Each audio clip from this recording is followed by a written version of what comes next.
Šiaip, nežinau, nepasiruošę išėjom. Sezonas varginantis, daug traumų įvairių, kai kurie serga.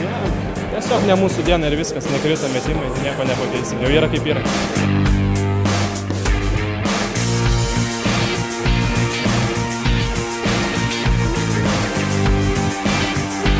Mes gerai žaidėme, o varžovai, mano požiūriu, atrodo, kad jie miegojo kažkaip. Arba jie nesitikėjo, nenorėjo laimėti. Buvo biškelį primygę.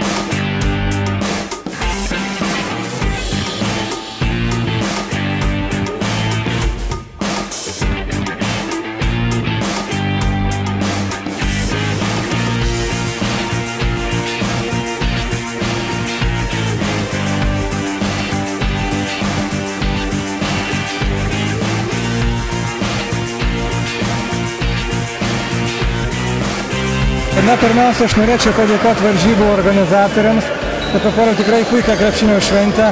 Mes žinome, ką tai reiškia Lietuvai, ką reiškia Kauno krepšinis, kad tai yra antroji religija ir aš tam įsitikinau.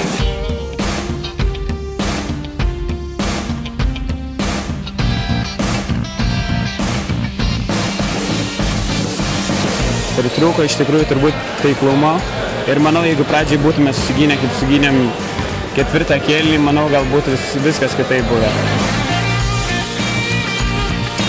Ne pirmi metai žaidžiam kartu, esam susižaidę, pasitikėjom vienas kitų, žaidžiam, kaip matot, be derinių, be lentos ir turbūt ta patirtis daug metų, kai kartu žaidžiam ir padėjo mums laimėti.